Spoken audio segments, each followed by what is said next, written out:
Assalamualaikum warahmatullahi wabarakatuh. Alhamdulillahirabbil alamin. Bertemu kembali dengan saya Ratna Haryaningsih di channel Ngaji Bareng 04. Pada pertemuan kita kali ini kita akan kembali meneruskan mengurai hukum-hukum tajwid yang terdapat pada surah Ali Imran ayat 165 bagian kedua. Disimak sampai akhir karena nanti di ujung akan ada pertanyaan seputar tajwid. Dan jawaban untuk pertanyaan hari kemarin insya Allah akan ditemukan pada menit ke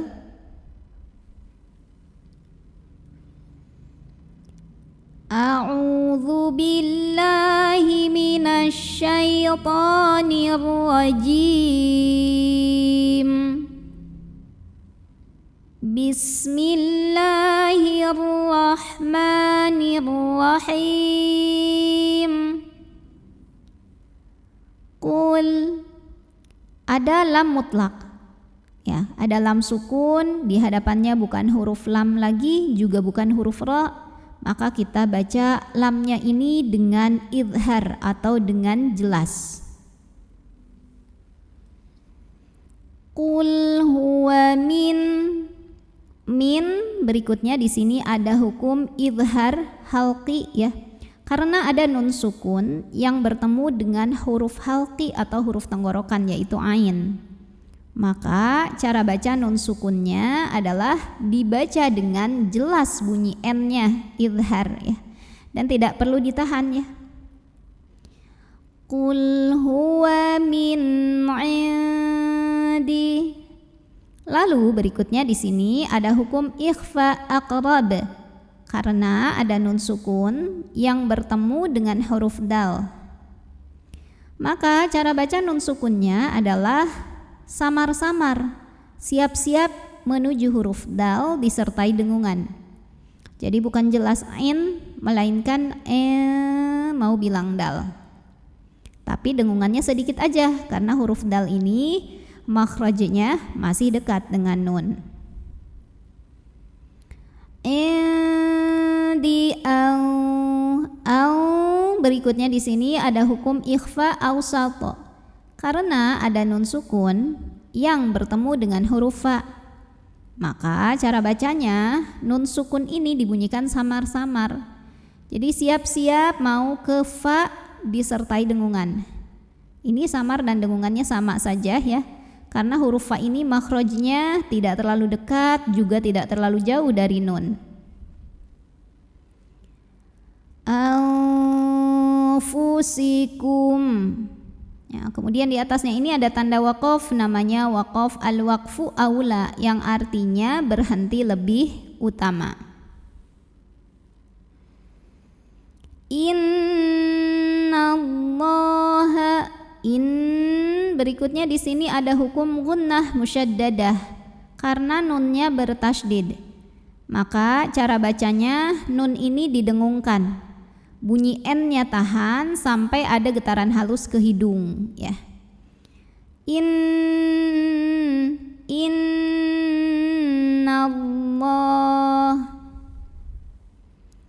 Lam pada lafaz Allah atau lam jalalah dibunyikan secara tafkhim. Kenapa? Karena huruf sebelumnya nun berbaris di atas. Maka bacanya ditebalkan, pangkal lidah dinaikkan. Bunyinya Allah bukanlah. Innallah.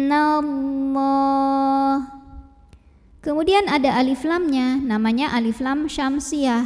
Karena alif lam ketemu sama huruf syamsiyah yaitu lam. Maka cara bacanya alif lamnya ini tidak perlu kita baca. Dari nun langsung diidghamkan ke lam berikutnya atau dimasukkan. Oleh karena itu alif lam syamsiyah biasa juga disebut dengan idgham syamsi. Innallah. La mad asli atau mad tabi'i karena ada baris fathah tegak di atas huruf lam. Maka cara bacanya adalah dipanjangkan lamnya 2 harokat saja. Innallaha ala. La mad tabi'i karena ada baris fathah tegak di atas huruf lam. Maka lamnya ini kita panjangkan hanya 2 harokat saja. Innallaha ala kulli syai. Syai ada huruf lin atau harfulin karena ada ya sukun yang didahului baris fathah. Maka cara membunyikannya adalah cukup kita lembutkan ya atau kita lunakan. Syai, syai. Ala kulli syai'in.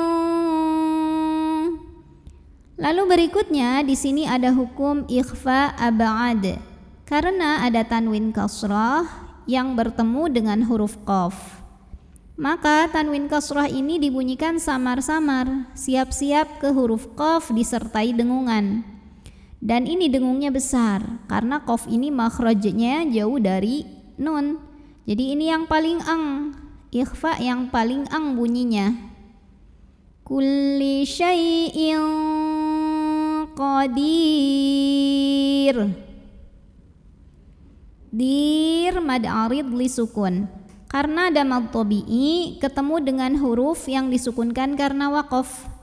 Mad tabi'inya adalah ya sukun yang didahului kasrah, kemudian huruf yang disukunkannya adalah huruf ra.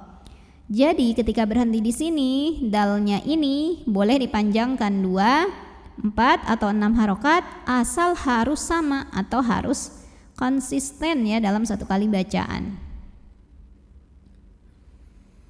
Ala kulli syai'in qadir. Kemudian apabila berhenti di sini, ra-nya disukunkan. Dibacanya gimana? Dibacanya secara tarqiq. Karena apabila ra disukunkan, kita harus lihat huruf sebelumnya. Kebetulan huruf sebelumnya adalah ya sukun, maka otomatis ra-nya tipis. Qadir ya, jadi ini ra-nya tipis kalau berhenti. Tipisnya karena apa? Karena huruf sebelumnya ya sukun, bukan karena dalnya kasroh, bukannya. Pokoknya kalau huruf kedua terakhirnya ya sukun tipis aja. Kecuali kalau huruf sukunnya ini bukan huruf ya, huruf lain, maka yang jadi penentu yang ini, yang huruf ketiga. Kalau ini enggak ya. Kalau berhenti tipis, kalau terus baru ra-nya tebal karena pasti barisnya masih dhammah tanwin. A'udzu billahi minasy syaithanir rajim. Bismillahirrahmanirrahim. Awalam ma asabatkum musibatun qad asabtum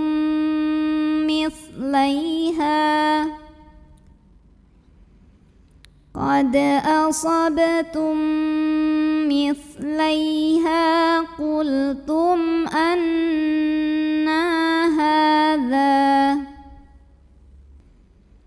qul huwa min indi anfusikum innallaha ala kulli syai'in qadir. Pertanyaan untuk hari ini, coba sebutkan nama hukum dari yang saya tunjukkan ini. Nama hukumnya apa, sebabnya apa, dan bagaimana cara bacanya. Shadaqallahul azim. Wassalamualaikum warahmatullahi wabarakatuh.